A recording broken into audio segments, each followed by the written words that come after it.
इस कार्यक्रम के प्रायोजक हैं रोजगार डेवलपर्स। नमस्कार, पल्स 24 न्यूज देख रहे हैं आप मेरे यानी अक्षिता रावत के साथ। और वक्त हो चला है नेशनल बुलेटिन का, लेकिन उससे पहले नजर डालेंगे हेडलाइंस पर। जोहान्सबर्ग में प्रधानमंत्री मोदी और ऑस्ट्रेलियाई पीएम अल्बनीज की अहम द्विपक्षीय बैठक, रक्षा सुरक्षा और आर्थिक सहयोग को मजबूत करने पर दिया जोर। दुबई एयर शो में भारत का तेजस फाइटर जेट दुर्घटनाग्रस्त, हिमाचल प्रदेश के विंग कमांडर नमान सयाल शहीद, पूरे क्षेत्र में शोक की लहर। उपराज्यपाल मनोज सिन्हा ने पुंछ में सिंदूर ऑपरेशन में क्षतिग्रस्त घरों के लिए नए घरों की रखी आधारशिला, पीड़ित परिवारों को आर्थिक सहायता देने का दिया आश्वासन। केंद्रीय मंत्री गजेंद्र सिंह शेखावत का कांग्रेस पर बड़ा हमला, वंदे मातरम को बांटने और राजनीतिक स्वार्थ सर्वोपरि रखने का लगाया आरोप। तुम दोनों की मेहनत बहुत रंग लाई है बेटा, घर बहुत सुंदर बना है। ये मेरे पापा का घर। पता है, देख तेरे पापा की नेम प्लेट अपने हाथों से लगाऊंगा। नेम प्लेट तो लग चुकी पापा।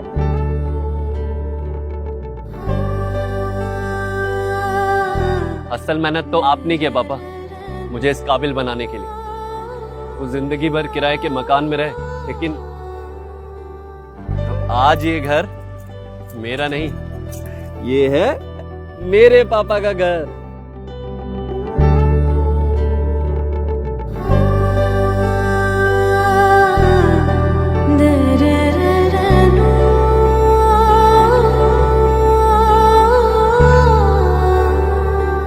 उड़ान सपनों की, आंगन खुशियों का और साथ सकर्णी का।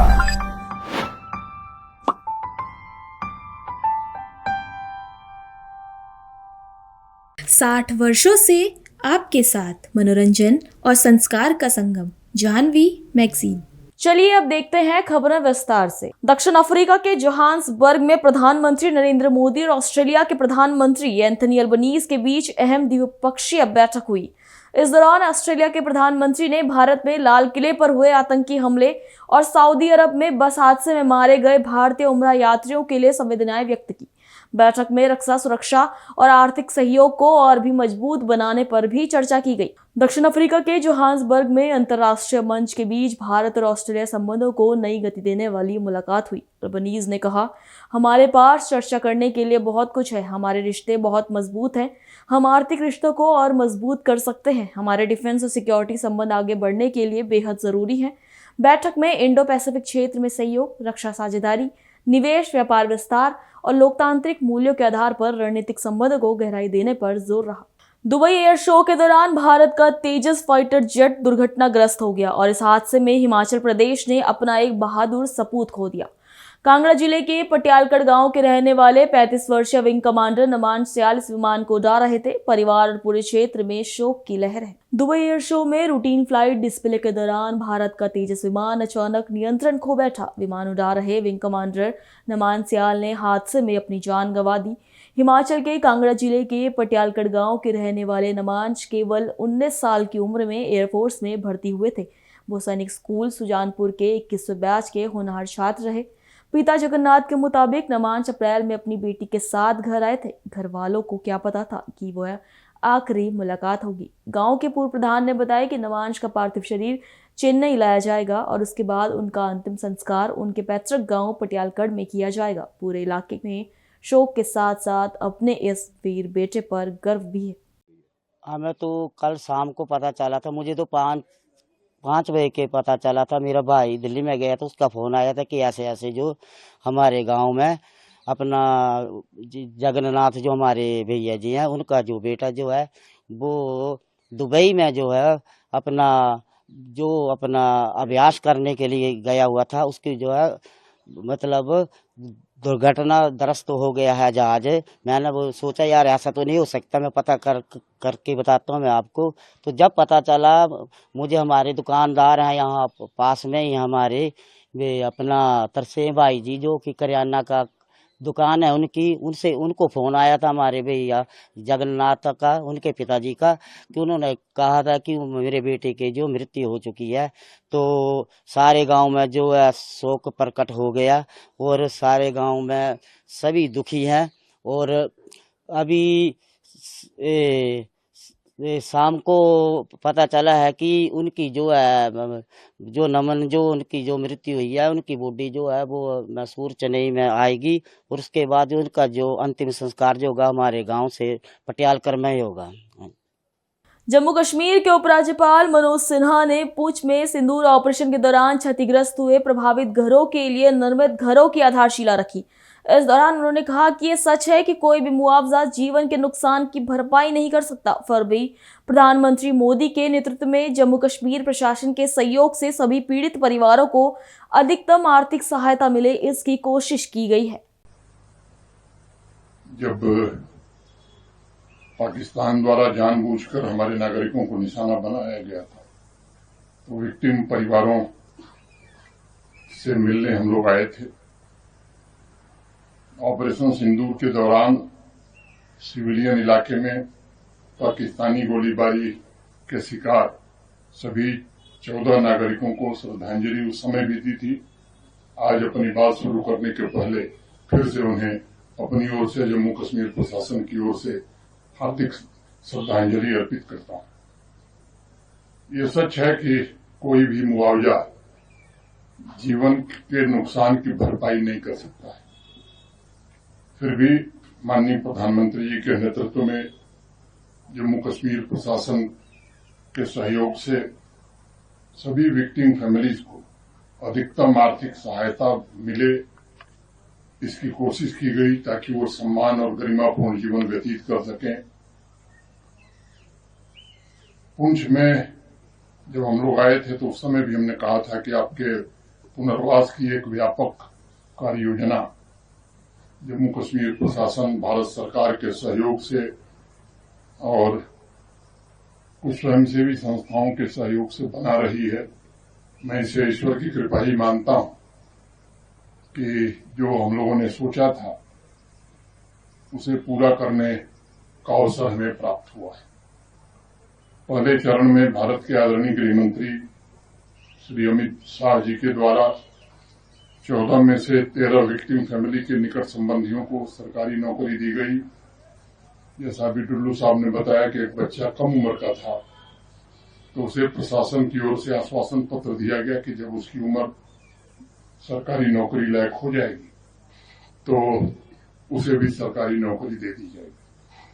प्रत्येक परिवार को एक्स ग्रेसिया रिलीफ भी दिया गया।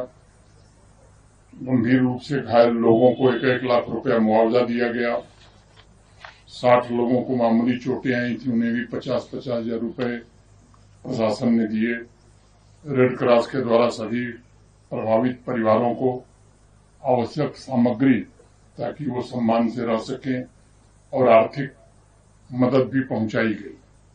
160 कच्चे मकानों को नुकसान पहुंचा था, उनके पुनर्निर्माण के लिए सिक्योरिटी रिलेटेड एक्सपेंडिचर तथा सेंट्रल स्कीम के तहत 2,37 लाख रुपए अब तक दिए गए। 425 पक्के घरों को भी नुकसान हुआ था, उन्हें भी एसआरई और सेंट्रल स्कीम के तहत माननीय प्रधानमंत्री जी के कारण 7.28 करोड़ 7 करोड़ 28 लाख रुपए की राशि पुनर्निर्माण के लिए वितरित की गई। जो माल मवेशियों का नुकसान हुआ था उसके लिए भी 18,22,000 रुपए की राहत प्रशासन ने पहुंचाई।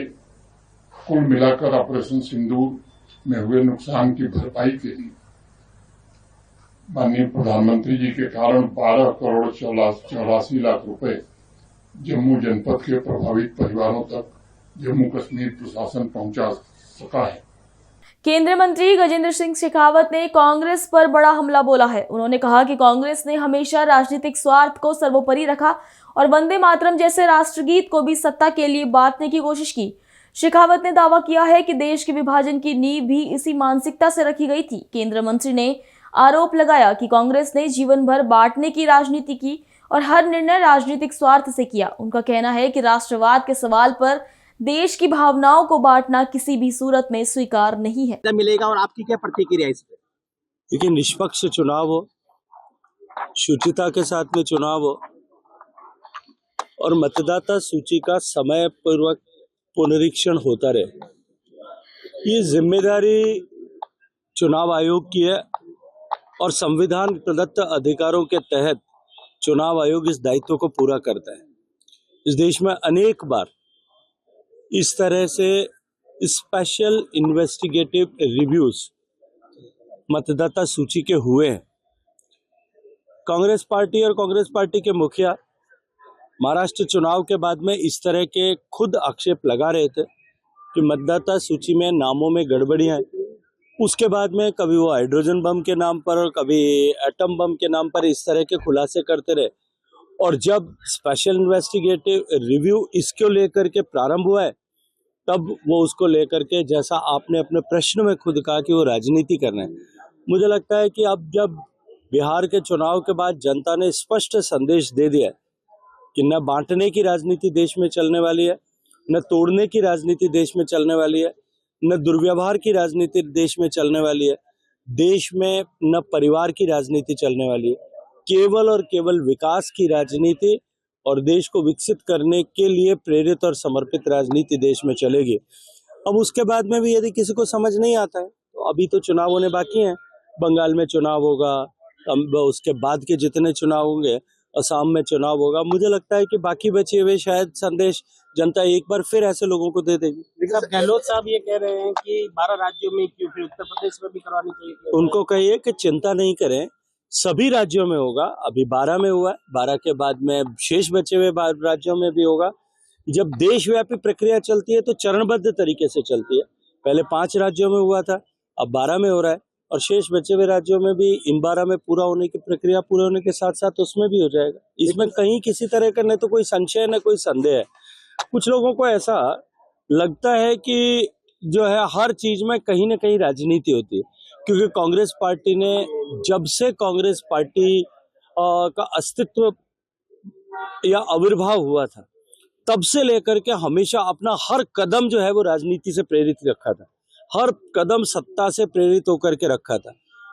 अभी प्रासंगिक है इसलिए बताना चाहता हूँ, वंदे मातरम गीत जब आनंद मठ में बंकिम दा ने लिखा, वो वंदे मातरम गीत जो लाखों स्वतंत्रता सेनानियों के लिए प्रेरणा बन गया, वो वंदे मातरम गीत जो स्वतंत्रता संग्राम का मंत्र बन गया, वो वंदे मातरम गीत जो अभिवादन का पहला शब्द बन गया, वो वंदे मातरम जो शहीदों के लिए अपने मुंह से बोले हुए आखिरी शब्द बन गए, उस वंदे मातरम को भी जिन लोगों ने अपनी सत्ताओं और कुर्सियों के लिए बांटने का पाप किया था, और उस पाप के साथ, जैसा प्रधानमंत्री जी ने कहा कि देश के विभाजन की नींव रखी गई थी, जीवन पर्यंत जिन्होंने बांटने की राजनीति की, जीवन पर्यंत जिन्होंने तोड़ने की राजनीति की, और जीवन पर्यंत जिन्होंने अपने राजनीतिक स्वार्थ को सर्वोपरि रखते हुए सारे निर्णय किए, वो लोग इसके अतिरिक्त कुछ सोच सके, मुझे लगता है इसकी संभावना भी नहीं। उड़ीसा के प्रसिद्ध कोणार्क सूर्य मंदिर में पर्यटकों के लिए एक और खास सुविधा शुरू की गई है। राज्य के उप मुख्यमंत्री प्रवती परिदा ने यहां लाइट एंड साउंड शो का विधिवत उद्घाटन किया। पर्यटकों को ये शो मंदिर के इतिहास, कला और कारीगरी को बेहद आकर्षक रूप में दिखाएगा। विश्व धरोहर कोणार्क सूर्य मंदिर और उसके प्रांगण में रोशनी, ध्वनि और इतिहास का अनोखा संगम देखने को मिला। ओडिशा की उप मुख्यमंत्री प्रवती परिदा ने यहां लाइट एंड साउंड शो का उद्घाटन किया। उद्घाटन के मौके पर उन्होंने कहा कि ये शो लंबे समय से लोगों की मांग था और अब इसे एक शानदार रूप में तैयार किया गया है, जो पर्यटकों को नई तरह से आकर्षित करेगा। शो में सूर्य मंदिर के निर्माण, उसकी शिल्पकला, स्थापत्य और उससे जुड़ी ऐतिहासिक कहानियां बेहतरीन विजुअल्स और साउंड इफेक्ट्स के साथ दिखाई जाएंगी। देखिए, कोणार्क में आज लाइट एंड साउंड की जो शो चल रही है उसकी आज लोकार्पित हुआ है। यहाँ सांसद जगत सिंहपुर भी थे, एएसआई, टूरिज्म और जिला प्रशासन की सहभागिता में आज जो डिमांड थी लोगों का, आदिवासियों का, कि हमारी लाइट एंड शो साउंड खराब हो गई थी, इसको शुरू करने के लिए हमको 1 साल लगा इसमें लगने के लिए, लेकिन इसको जिस रूप से हम लाए ये पर्यटकों को आकृष्ट करेगा, क्योंकि कोणार्क इज द डेस्टिनेशन। 1 साल में 63 लाख पर्यटक यहाँ आते हैं। और अब कोणार्क फेस्टिवल और जो sand art festival internationally, Subhadra शक्ति मेला, तीनों को क्लबिंग करके हम 1 से 7 तारीख तक इसको एक जन समुद्र में समागम को देखेंगे। तो मुझे लगती है ये लाइट एंड शो साउंड देखने के बाद लोगों को हमारी हेरिटेज, हमारी हिस्ट्री, हमारी कारीगरी, हमारी कौशल की याद आएगी और जो पूर्व पुरुष ने किया था वो युवा पीढ़ी के लिए एक आदर्श के रूप में आ गया है। इको रिट्रीट होने वाला है मैम, उससे पहले पर्यटकों के लिए बहुत बड़ा सौगात है राज्य सरकार के। Konark is next destination. सब लोग कोणार्क आ रहे हैं, कोणार्क को देखना चाहते हैं, कोणार्क के साथ एक फोटोग्राफी ले रहे हैं। माननीय प्रधानमंत्री जी भी बार बार कोणार्क की चक्र को G20 में स्थान देके कोणार्क को विश्व भर में जनादृत कराया है। मुझे लगती है कोणार्क का डिमांड जो है और ज्यादा है। पर्यटन मंत्री मैं हूँ और खुद कोणार्क के बाजू वाला कंस्टिट्यूएंसी के मैं प्रतिनिधि हूँ, तो ये मेरी दायित्व बनती है कि यहाँ आदिवासी के रोजगार बने, पर्यटकों की सुरक्षा बने और यहाँ जो इको रिट्रीट आएगी तो देश भर में जो पर्यटन प्रेमी आएंगे यहाँ सीशोर में घूमेंगे, हमारे ऐतिह्य देखेंगे।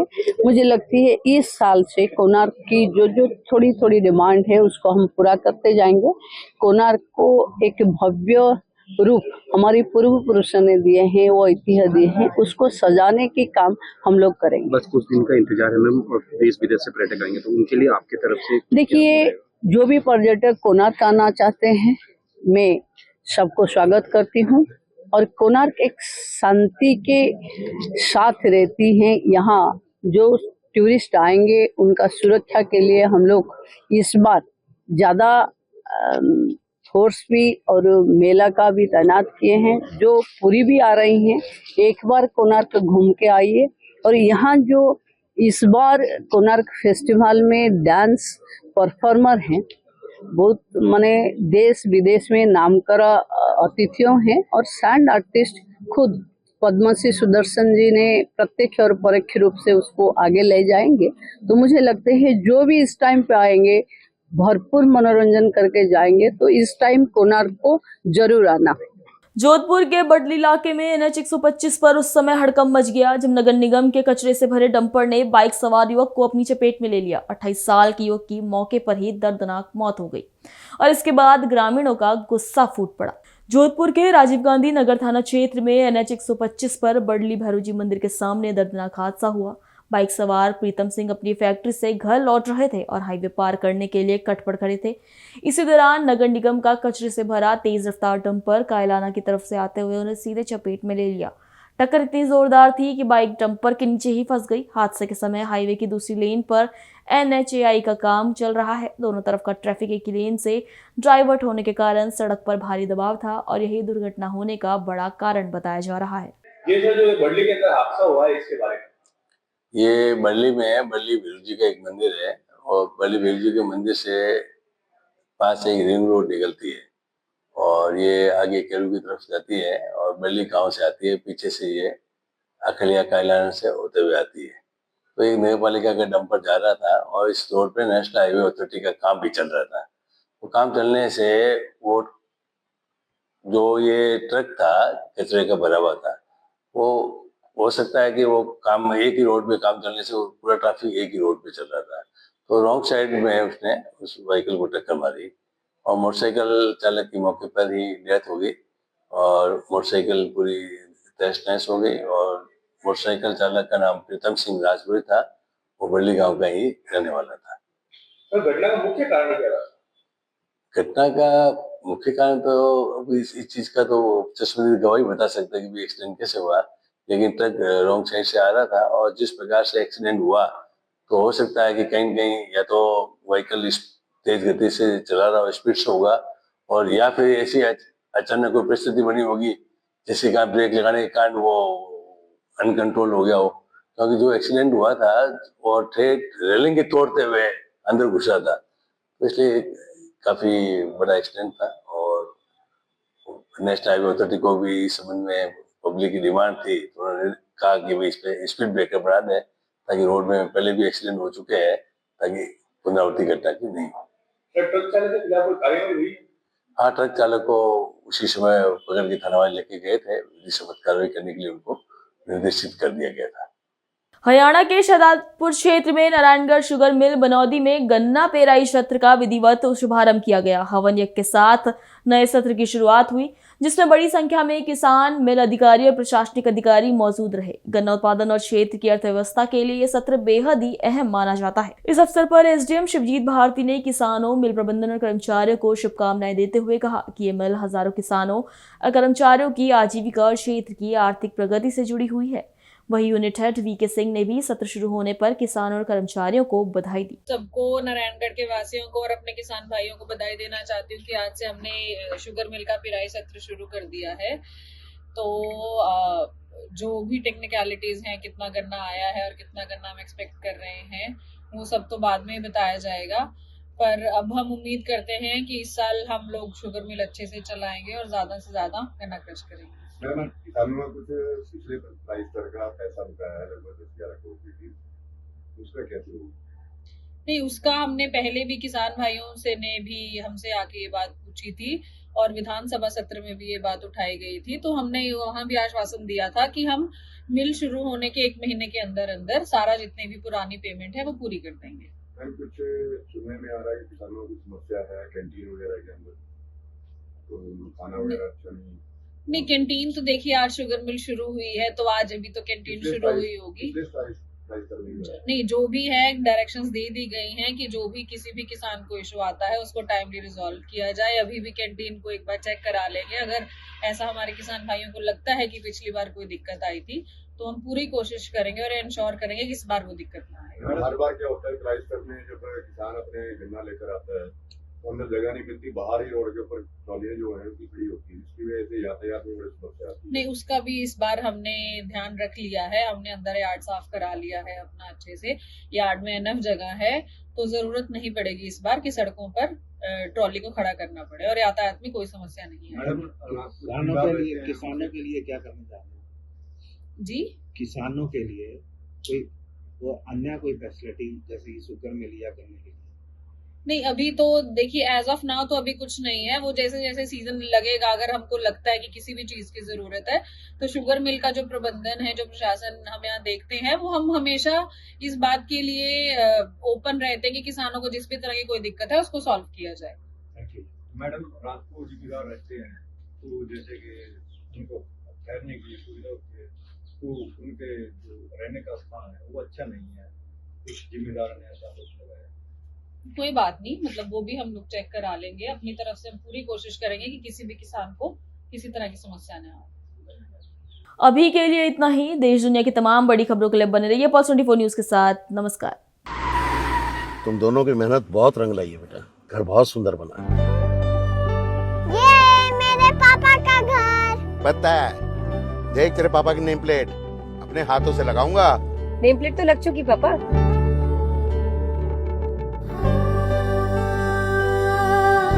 असल मेहनत तो आपने किया पापा, मुझे इस काबिल बनाने के लिए। वो जिंदगी भर किराए के मकान में रहे, लेकिन तो आज ये घर मेरा नहीं, ये है मेरे पापा का घर।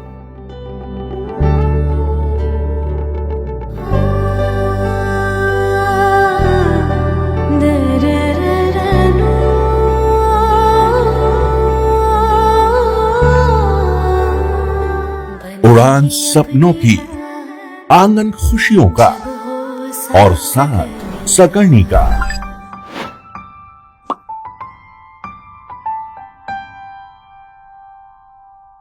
60 वर्षों से आपके साथ मनोरंजन और संस्कार का संगम, जाह्नवी मैगजीन। इस कार्यक्रम के प्रायोजक थे रोजगार डेवलपर्स।